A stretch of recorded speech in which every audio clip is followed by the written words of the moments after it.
حمدا كثيرا طيبا مباركا فيه كما يحب ربنا ويرضاه.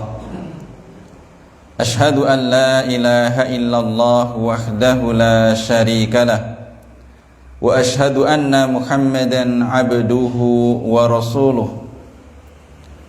اللهم صل وسلم وبارك على نبينا محمد وعلى آله وأصحابه ومن سار على نهجه وتمسك بسنته إلى يوم الدين. يا أيها الذين آمنوا اتقوا الله حق تقاته ولا تموتن إلا وأنتم مسلمون. Ma'asyiral muslimin rahimani wa rahimakumullah. Alhamdulillah, tidak lupa kita mengulangi bersyukur pada Allah Subhanahu wa ta'ala dengan segala nikmat yang Allah berikan kepada kita di pagi hari ini. Allah Subhanahu wa ta'ala memberikan kenikmatan kita untuk bisa melaksanakan ibadah sholat subuh dan juga menggunakan waktu setelah subuh itu untuk berzikir kepada Allah. Dan di antara berzikir kepada Allah adalah kita menggunakan untuk thalabul ilmi, mempelajari ayat-ayat Allah Ta'ala dan juga mempelajari hadis-hadis Nabi sallallahu alaihi wasallam. Dan Nabi sallallahu alaihi wasallam mengajarkan doa kepada kita semuanya.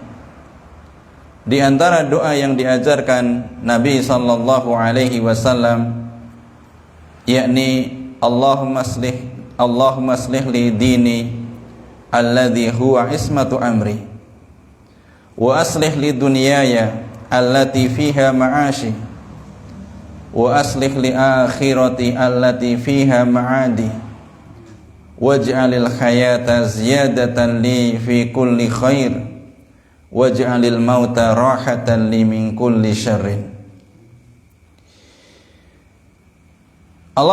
Rasulullah SAW mengajarkan kepada kita kita berdoa kepada Allah, ya Allah, Allahumma aslih li dini, perbaikilah untuk saya agama saya, alladzi huwa ismatu amri, di mana agama itu adalah pokok urusan saya.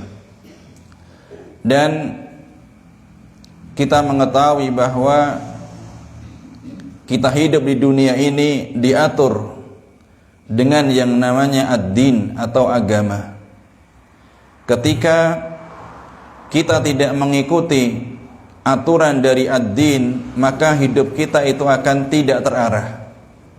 Maka agama itu menjadi pedoman kita, sehingga kita berdoa kepada Allah Ta'ala agar diperbaiki agama yang ada pada diri kita. Maksudnya pengamalan kita terhadap agama tersebut, yakni ad-dinul Islam. Agama Islam telah sempurna, tetapi pengamalan diri kita terhadap ad-dinul Islam itu yang perlu kita perbaiki.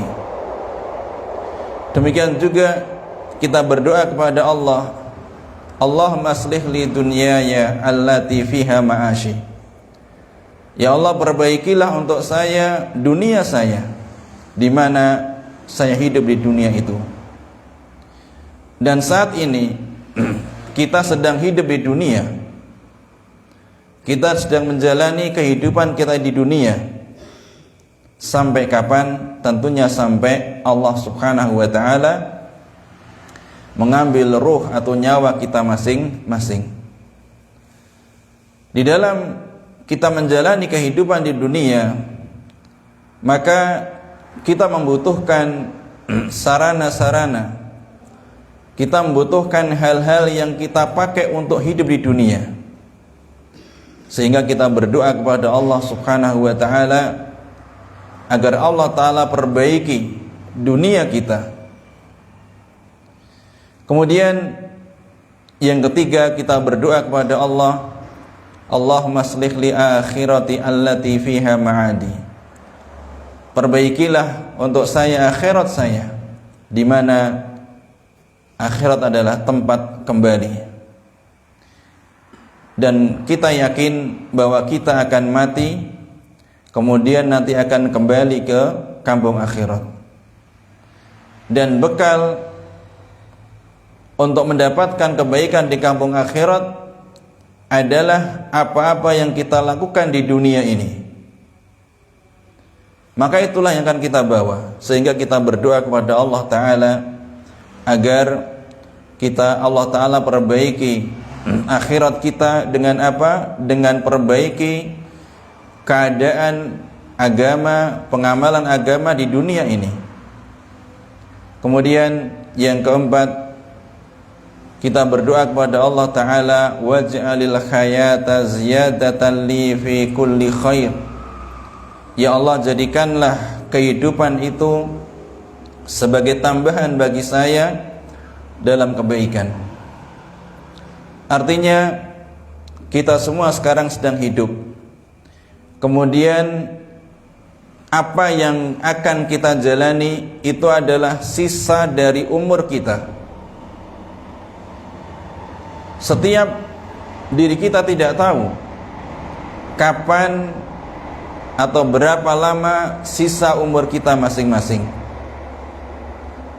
Orang yang lebih muda, dia tidak punya keyakinan bahwa sisa umurnya lebih panjang daripada yang sudah tua. Namun kita tidak mempermasalahkan berapa sisa umur kita. Kita berdoa kepada Allah, waj'alil hayata ziyadatan li fi kulli khair.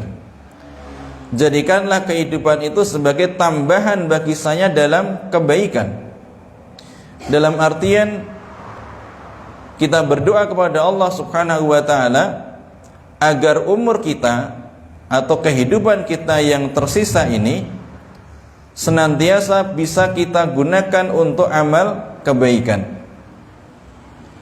Baik itu amal kebaikan yang sifatnya adalah mahdhah ataupun yang ghairu mahdhah. Baik amal kebaikan yang sifatnya itu adalah adah, yakni kebiasaan keseharian, ataupun amal kebaikan yang sifatnya adalah ibadah. Seorang yang dia menjalankan tidur, itu adalah adah, kebiasaan kita. Tapi tidur kita apabila kita jalankan, kita ikuti, kita lakukan sesuai dengan aturan Islam. Kita berwudu sebelum tidur, kita berzikir dengan zikir-zikir yang diajarkan Nabi sallallahu alaihi wasallam sebelum tidur. Kalaupun tidak semua zikir yang diajarkan itu kita amalkan, minimal sebagian kita ajarkan, kita amalkan. Dan itu kita lakukan, maka itu menjadi kebaikan. Jadi kita berdoa kepada Allah Ta'ala agar kita bisa senantiasa dalam amal kebaikan.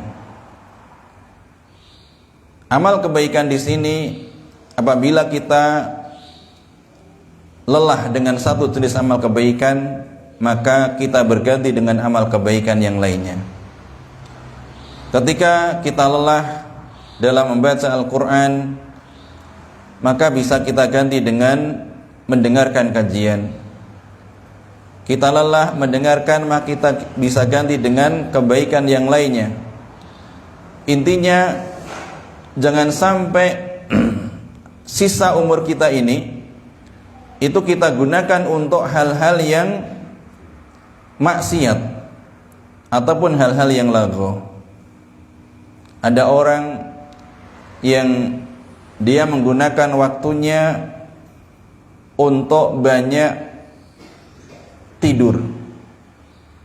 Jadi hari-harinya diisi dengan banyak tidur, atau hari-harinya diisi dengan banyak dia bermain HP, atau hari-harinya diisi dengan banyak ngobrol dengan tetangga, yang akhirnya kadang-kadang ghibah. Ini masuk pada perkara yang haram. Hal-hal yang semacam ini kita berusaha untuk menghilangkan, sehingga apa? Realisasi dari doa kita, yakni semoga Allah Ta'ala menjadikan umur kita, kehidupan kita itu dalam kebaikan. Kemudian yang kelima, kita berdoa kepada Allah, waj'alil mauta rahatan li min kulli syarrin, dan jadikanlah kematian itu sebagai rahah, sebagai pemberhentian kita dari segala keburukan. Artinya apa? Artinya jangan sampai ketika kematian itu datang, kita itu sedang melakukan hal-hal yang maksiat. Jangan sampai ketika kematian itu datang, kita melakukan hal-hal yang diharamkan oleh Allah Subhanahu wa ta'ala. Dan realisasi dari doa yang keempat dan kelima itu adalah saling berkaitan. Artinya kalau kita berusaha senantiasa dalam kebaikan, maka insya Allah Allah tidak jadikan kematian kita itu dalam keadaan amal maksiat. Bapak Ibu rahimani wa rahimakumullah, insya Allah pada pagi hari ini kita akan membahas tentang satu perkara yang kita inginkan, yakni menjadi ashabul jannah, menjadi penghuni jannah. Dan itu yang kita harapkan. Kenapa kita susah-susah di waktu pagi, enaknya orang itu tidur, kita bangun. Kemudian di waktu malam, enaknya orang itu tidur, kita sholat lail. Kemudian di saat orang enaknya menumpuk harta, kemudian kita keluarkan untuk berinfak pada orang lain. Di saat orang makan dengan semua apa yang diinginkan, kita dibatasi dengan aturan-aturan bahwa makan itu dibatasi dari perkara yang halal saja. Di saat orang bermuamalah dengan orang lain, berinteraksi dengan orang lain, itu dengan segala cara yang penting mendapatkan uang, maka kita dibatasi hanya bermuamalah dengan cara-cara yang halal. Dan berbagai batasan-batasan selama kita hidup di dunia ini, itu kita jalani, tujuannya adalah kita bisa menjadi penghuni jannah. Dan untuk menjadi penghuni jannah, ini bukan suatu hal yang sifatnya tiba-tiba orang menjadi kaya, itu tidak. Tiba-tiba orang menjadi miskin, tidak. Pasti ada sebabnya. Demikian juga orang masuk ke dalam neraka, orang masuk ke dalam jannah, itu pasti ada sebabnya.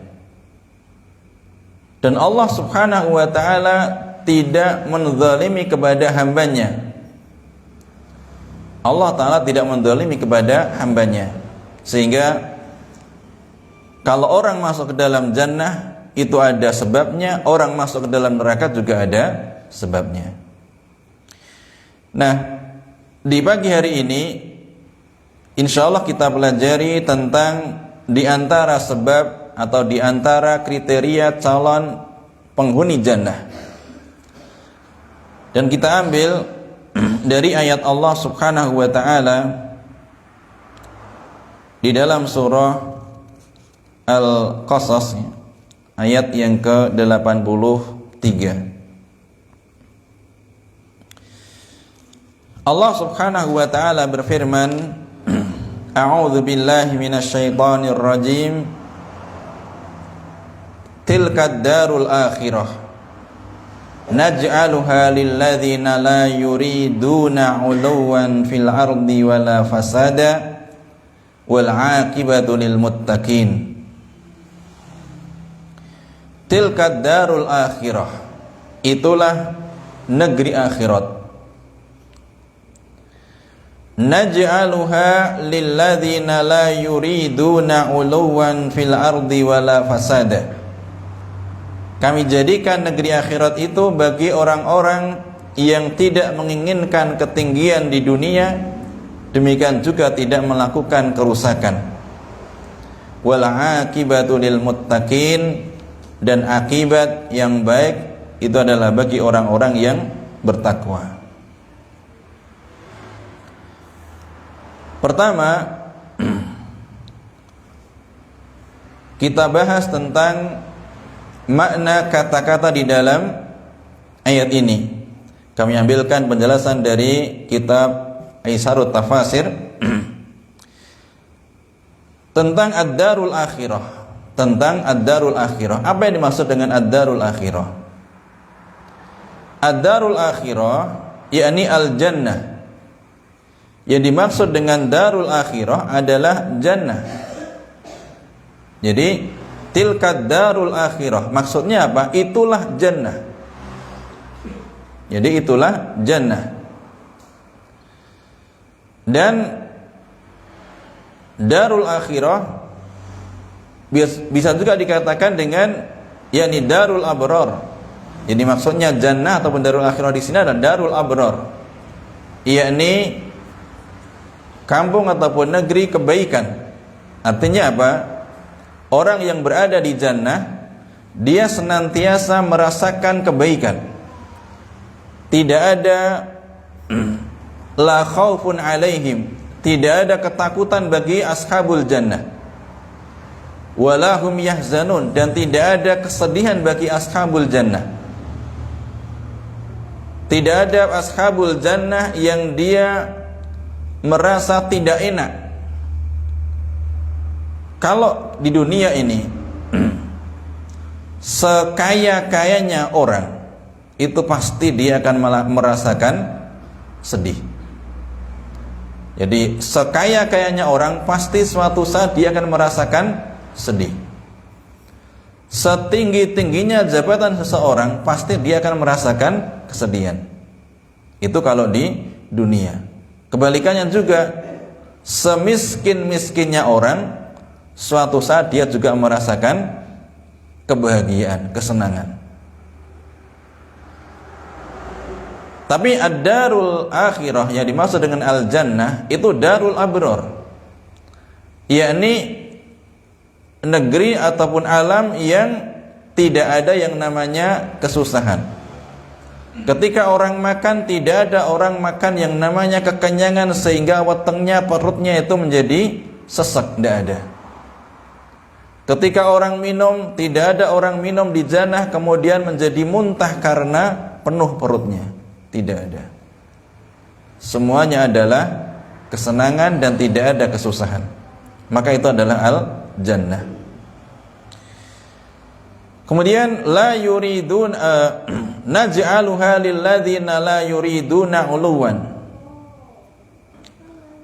fil ard. Ya, dimaksud dengan la yuriduna 'uluwan fil ard.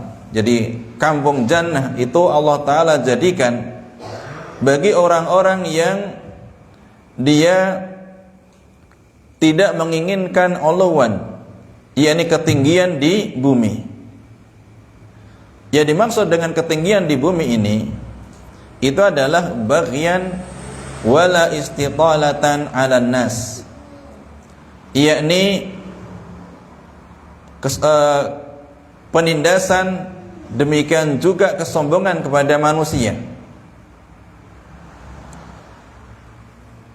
Dalam hal ini orang yang menginginkan ketinggian di dunia, maka bisa kita lihat atau bisa dikelompokkan dalam dua kategori, yakni ketinggian yang berkaitan dengan duniawi dan ketinggian yang dikaitkan dengan diniyah ataupun dikaitkan dengan agama. ketinggian di dunia yang berkaitan dengan permasalahan dunia atau permasalahan duniawi, di antaranya orang dia menginginkan ketinggian ataupun perkara yang dianggap manusia atau lebih daripada yang lainnya dalam masalah dunia. Artinya dia menumpuk-numpuk harta itu supaya orang mengatakan bahwa dia itu sebagai orang yang kaya. Dia dihormati oleh orang lain karena kekayaannya. Dia menginginkan kedudukan di dunia karena nilai hartanya. Dan itu banyak terjadi. Jadi orang dia menumpuk-numpuk harta supaya apa? Supaya tidak direndahkan. Karena kalau hartanya itu sedikit, maka orang akan merendahkan dia, akan menghinakan dia.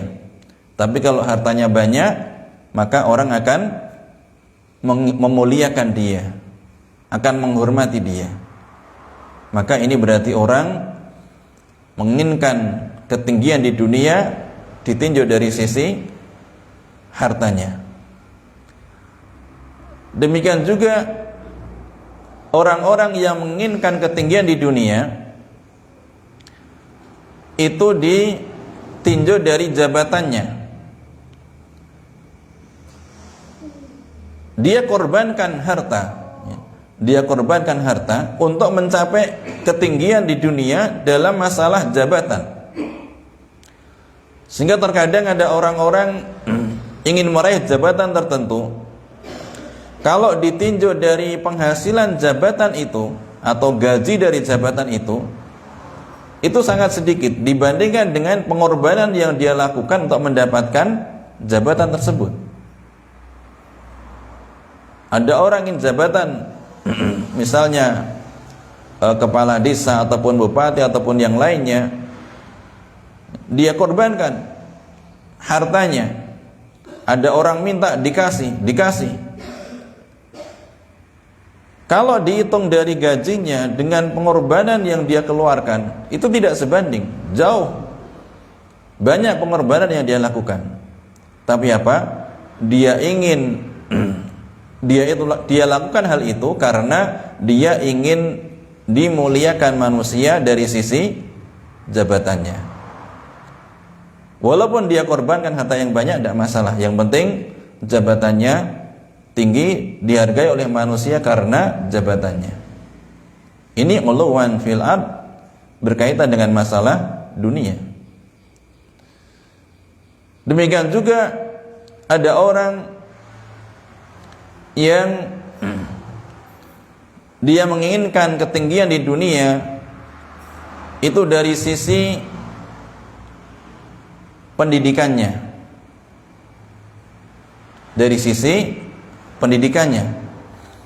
sehingga dia berusaha untuk sekolah untuk mendapatkan pendidikan yang lebih tinggi, bahkan tidak puas dengan 1, 2, 3 gelar, dia kumpulkan gelar-gelar tersebut. Ada orang yang dia punya gelar sampai lebih dari 10, sehingga namanya tenggelam dalam gelarnya. Mungkin namanya satu kata tapi gelarnya bisa 1 baris. Kalau dia mencari itu karena ingin ketinggian di dunia dengan ini hebat, namanya 1 kata tapi gelarnya bisa 50 kata, dipandang orang sebagai orang yang hebat, orang yang wah, punya kelebihan banyak. Dan ada orang-orang yang dia tuh satu waktu dia kuliah dalam 3 tempat kuliah. Tidak cuma S1, dia S2 sampai 3 tempat. Ya. Maka kalau orang yang semacam itu niatnya adalah untuk mencari ketinggian di dunia dari sisi tingginya pendidikan, banyaknya pendidikan yang dia lakukan, maka ini tidak ada kebaikannya di akhirat nanti. Ini kalau orang mencari ketinggian di dunia dari sisi pendidikan. Dan hal-hal lain yang berkaitan dengan keduniaan yang dia niatkan untuk agar dipandang manusia, dipandang orang lain lebih tinggi sehingga dia merasa terhormat. Namun ada juga ketinggian di dunia yang jalurnya adalah jalur amal agama. Jalurnya adalah jalur amal agama. Ada istilah riya, yakni orang beramal agar dilihat oleh orang lain. Maka ini prinsipnya dia mencari ketinggian di dunia dengan dia melakukan amal kebaikan supaya dilihat oleh orang lain sebagai orang yang ahli dalam kebaikan. Misalnya dia senantiasa ke masjid, kemudian dia lakukan itu supaya apa? Supaya dipandang oleh manusia sebagai orang yang ahli kebaikan. Ini juga ketinggian di dunia ya, dari sisi yakni dipandang orang agar menjadi orang yang baik. Demikian juga ada istilah sum'ah, yakni ketika seorang beramal kebaikan tapi niatnya adalah agar didengarkan oleh orang lain. Ada orang dia memperbagus bacaan Al-Qur'annya, dia belajar membaca Al-Qur'an, dia memperbagus bacaan Al-Qur'annya, tapi tujuannya apa? Supaya dikatakan sebagai orang yang suaranya bagus, orang yang bacaan Al-Qur'annya bagus. Dari mana kuncinya? Dari pendengaran.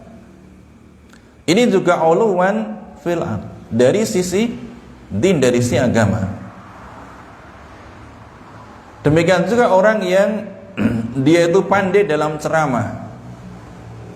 Dia pandai dalam ceramah, maka syaitan akan menggoda dirinya agar dia mendapatkan ketinggian di dunia dari sisi ceramahnya, sehingga dia merasa semakin tinggi, merasa semakin senang ya, ketika banyak orang yang memuji ceramahnya, ketika banyak orang yang mendengarkan ceramahnya, tapi dia merasa sedih ketika sedikit atau tidak ada orang yang mendengarkan ceramahnya. Maka ini kriteria, kalau orang itu senang, kalau dia beramal kebaikan, kemudian dia tambah semangat ketika dipuji, kemudian tambah mengkeret, tambah tidak semangat ketika dicela, berarti ada yang tidak beres dalam niatnya. Ini untuk kita semuanya. Jadi kalau kita beramal kebaikan, kemudian dipuji orang, disanjung oleh orang, kemudian kita tambah semangat. Tapi ketika beramal kebaikan, banyak orang mencela, ada orang mencela, kemudian kita jadi tidak semangat, jadi tidak beramal, maka ini berarti ada niat yang salah di dalam amal tersebut. Niatnya bukan karena Allah Subhanahu wa ta'ala. Dan kalau orang sudah niatnya bukan karena Allah, berarti ini ada uluwan fil ard. Jadi dia ingin ketinggian di dunia. Dan hal-hal lain yang berkaitan dengan masalah din, masalah agama, yang akhirnya adalah intinya orang ingin mencari ketinggian di dunia dengan jalur agama. Kemudian wala fasada, dan juga tidak fasada, yakni melakukan kerusakan. Apa maknanya? Yakni wala yuriduna fasadan bi'amalil ma'asi, yakni tidak melakukan kerusakan dengan apa? Bi'amalil ma'asi, dengan amal-amal kemaksiatan. Jadi orang yang melakukan kemaksiatan itu adalah orang yang melakukan kerusakan di dunia ini. Jadi orang yang melakukan kemaksiatan itu adalah orang yang melakukan kerusakan. Sehingga Allah Ta'ala katakan dalam surah Al-Baqarah, wa idza qila lahum la tufsidu fil ard qalu innama nahnu muslihun ala innahum humul mufsiduna walakin la yash'urun. Ketika orang-orang munafik itu dikatakan pada mereka, janganlah kalian membuat kerusakan di bumi. Tapi apa?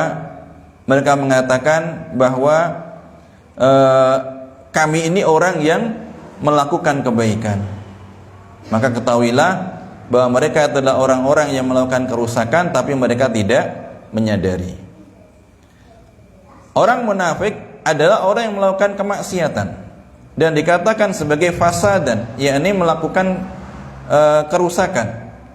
Maka yang dimaksud dengan fasada dalam hal ini adalah orang-orang yang beramal maksiat. Jadi kalau kita kembalikan bahwa ad-darul akhirah atau al-jannah itu Allah Ta'ala siapkan bagi orang-orang yang mereka tidak menginginkan ketinggian di bumi, baik ketinggian yang dicapai dari jalur dunia, dari perkara-perkara dunia, ataupun ketinggian yang dicapai dengan jalur amal-amal agama. Jadi jangan kita merasa selamat ya. Ketika kita beramal kebaikan itu tidak ada ancaman ketinggian di dunia. Banyak sekali orang-orang yang dia terjerumus dalam perkara ketinggian di dunia dari jalur agama. Sehingga kita perlu mewaspadai diri kita masing-masing. Kemudian wala fasada, dan orang-orang yang tidak melakukan kemaksiatan. Karena kemaksiatan itu perkara yang diharamkan oleh Allah Subhanahu wa taala. Sehingga secara umum kemaksiatan yang kita lakukan itu adalah justru menjadikan diri kita semakin rendah di hadapan Allah Subhanahu wa taala. Ketika orang membuka satu kemaksiatan, maka terbuka pintu kemaksiatan berikutnya. Dan kemaksiatan itu bentuknya sangat banyak. Misalnya, di antara kemaksiatan itu adalah al-kadzib atau kedustaan. Dan Nabi sallallahu alaihi wasallam itu menyampaikan bahwa sesungguhnya kedustaan itu akan yahdi ilal fujur, akan membawa seorang pada kefajiran, yakni pada perbuatan dosa. Dan kefajiran itu akan membawa seorang pada an-nar, neraka. Dan seorang yang dia itu senantiasa berdusta, maka dicatat di sisi Allah sebagai kadzaban, yakni orang yang pendusta. Dan orang yang dia berdusta, satu kali dusta, maka akan membuka dusta berikutnya. Ketika orang yang dia terlambat masuk sekolah, kemudian dia ditanya, kenapa terlambat?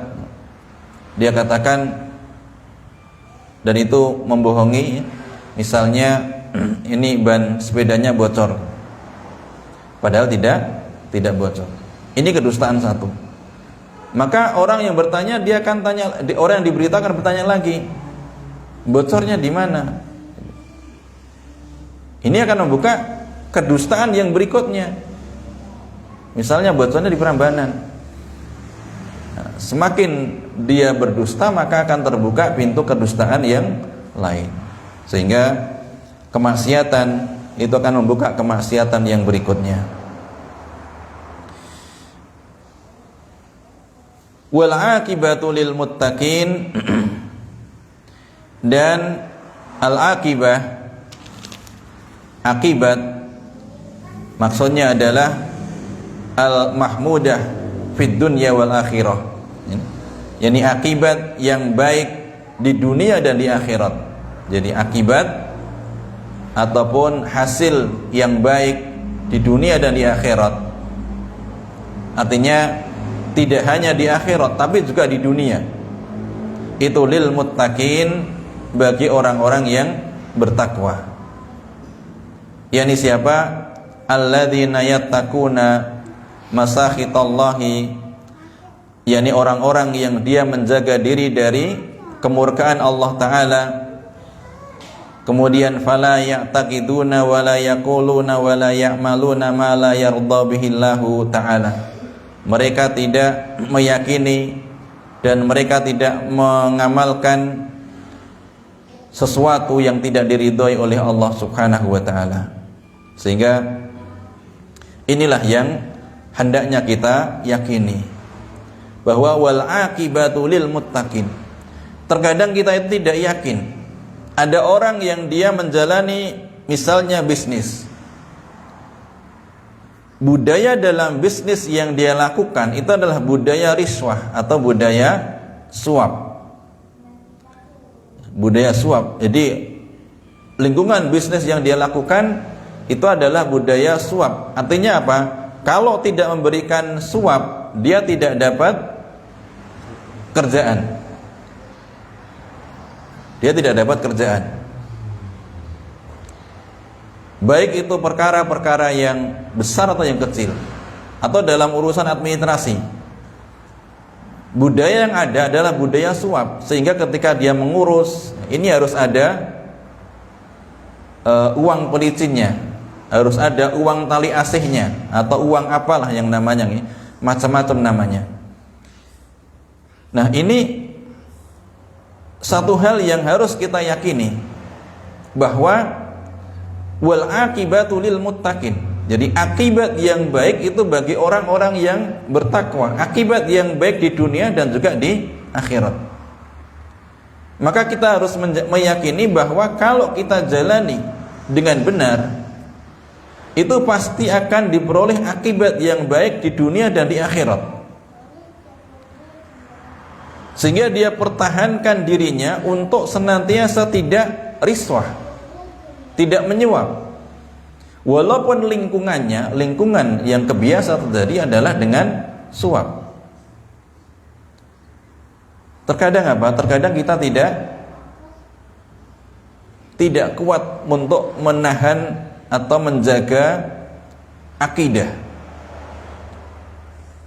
Kita tidak kuat menjaga akidah, sehingga apa? Ini sudah memang sistemnya semacam ini, memang caranya semacam ini. Kalau tidak ada uang polisinya nggak jalan. Kalau tidak ada uang polisinya nggak jalan. Ini sudah salah dulu. Dari awal dia sudah tidak benar. Kenapa? Dia tidak meyakini wal aqibatu lil muttaqin. Tidak meyakini bahwa akibat yang baik itu untuk orang-orang yang bertakwa, yakni orang-orang yang menjaga diri tidak melakukan hal-hal yang diharamkan oleh Allah. Karena pangkalnya itu sudah salah dulu, maka dia akan mengikuti arus.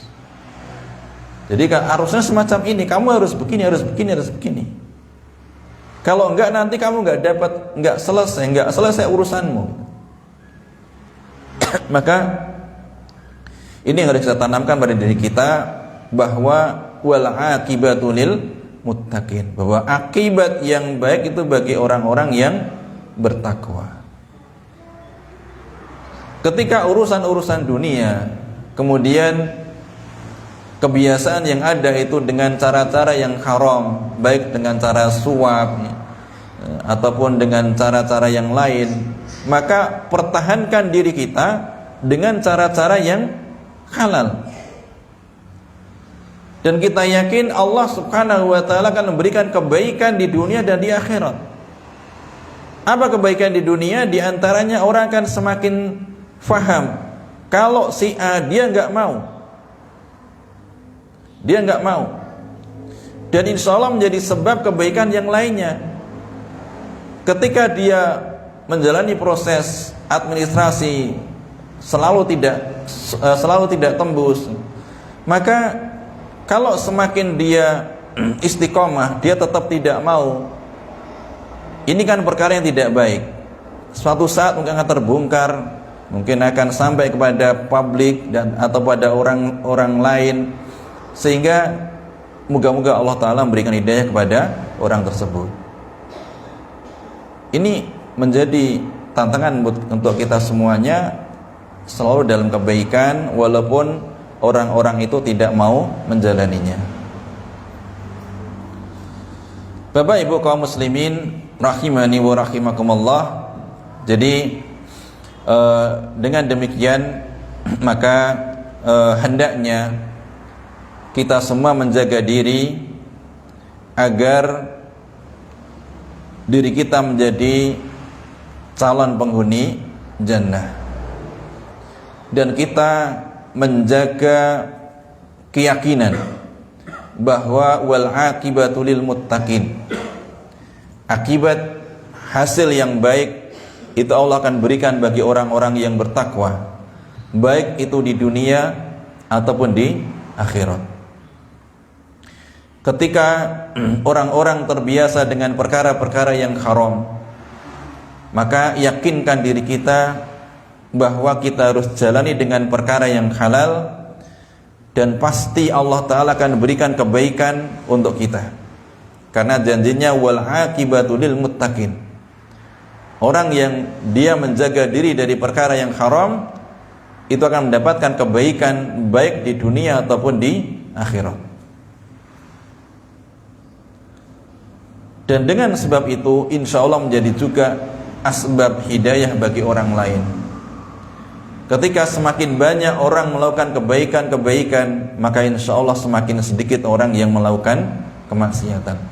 Tetapi kalau kita mudah-mudah untuk mengalah, mudah-mudah untuk melakukan hal-hal yang haram dengan alasan bahwa ini sudah hal yang lumrah, ini sudah hal yang biasa, kalau tidak gini maka tidak bisa jalan, ya, maka ini juga menunjukkan kelemahan diri kita, dan kadang-kadang doa yang kita ucapkan tidak sesuai dengan amalan yang kita lakukan. Kita mengatakan Rabbana atina fid dunya hasanah wa fil akhirati hasanah wa qina adzabannar, tapi kita tidak menjalankan apa konsekuensi dari doa tersebut. Atau bahkan orang-orang yang berdoa itu hanya sekedar ucapan yang keluar dari lisannya, sehingga dia tidak memahami apa yang dia ucapkan, dan seolah-olah hanya sekedar ya lisan, suara yang keluar dari lisan.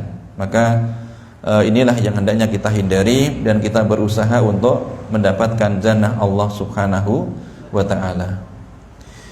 Bapak Ibu kaum muslimin rahimani wa rahimakumullah.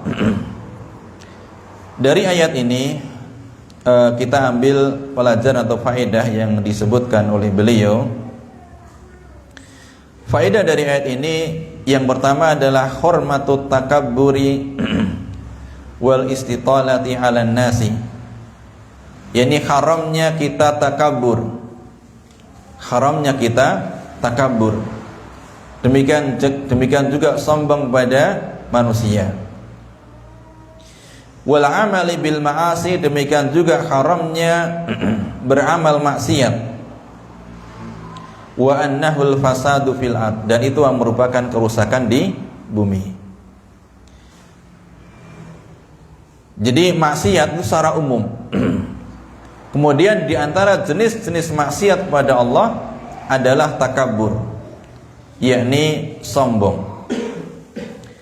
Dan sebagaimana yang sering kita mendengar bahwa al-kibru atau kesombongan itu adalah yakni batarul haq wa ghamtun nas, yakni orang yang menolak kebenaran kemudian dia merendahkan orang lain.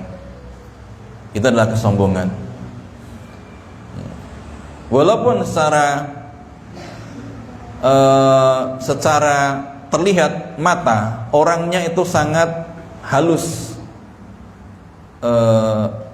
bicaranya, orangnya sangat halus bicaranya. Dikatakan orang yang bicaranya lemah lembut. Tapi kalau dia menolak kebenaran, maka itu adalah orang yang sombong.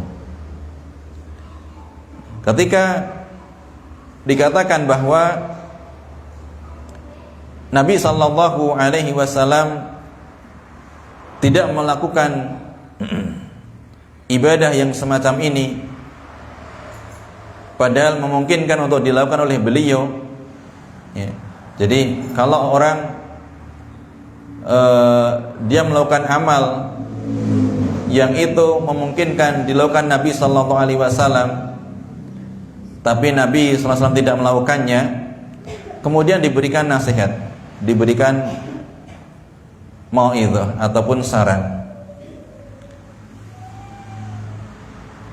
walaupun dia bahasanya lembut, tapi kalau dia menolak, ya, kebenaran yang disampaikan tadi, maka itu adalah orang yang sombong. Jadi sombong di sini tidak mesti dengan ucapan-ucapan yang keras, tidak. Ada orang yang dia bicara lemah lembut, ya, tapi kategorinya adalah kategori orang yang sombong. Ketika apa? Ketika dia menolak kebenaran. Demikian juga wa ghamtun nas, yakni orang yang merendahkan orang lain. Dan tadi bahwa kerusakan di bumi maksudnya adalah orang yang melakukan kemaksiatan. Jadi orang yang melakukan kemaksiatan itu adalah orang yang melakukan kerusakan di bumi. Kemudian yang berikutnya, yakni al-aqibatul husna wa hiya al-jannah li ahlil imani wat taqwa. Akibat yang baik, yakni al-jannah, yakni akibat yang baik, yakni Allah akan berikan jannah itu bagi orang-orang yang beriman dan juga orang-orang yang bertakwa. Sehingga kita berusaha untuk semakin memperbaiki keimanan kita dan juga ketakwaan kita kepada Allah Subhanahu wa taala. Baik amal-amal yang terlihat atau amal-amal zahir dari anggota badan kita, baik dari lisan kita, tangan kita, kaki kita, ataupun amal-amal yang berupa akidah, yakni i'tiqad, keyakinan. Itu kita perbaiki agar apa? Sesuai dengan keyakinan yang diajarkan Nabi sallallahu alaihi wasallam. Ada orang tidak meyakini masalah alam kubur, tidak meyakini siksa kubur. Ada orang tidak meyakini adanya syafaat di akhirat. Ini adalah penyimpangan akidah, kemaksiatan dalam masalah akidah. Dan itu sama saja dengan kemaksiatan dalam amaliyah. Bapak Ibu kaum muslimin rahimani wa rahimakumullah, mungkin ini yang bisa kita bahas pada pagi hari ini. Mudah-mudahan Allah Subhanahu wa taala memberikan kebaikan kepada diri kita dan menjaga diri kita untuk senantiasa dalam amal kebaikan, dan nantinya kita berharap pada Allah taala agar dimasukkan ke dalam jannah. Ada kebenaran dari Allah Subhanahu wa taala, ada hal yang khilaf, yang salah dari kami pribadi. Mudah-mudahan Allah Subhanahu wa taala berikan ampunan kepada kita semuanya. Demikian yang bisa kami sampaikan. Kita kembalikan kepada pengacara. Alhamdulillahirabbil alamin. Assalamualaikum warahmatullahi wabarakatuh.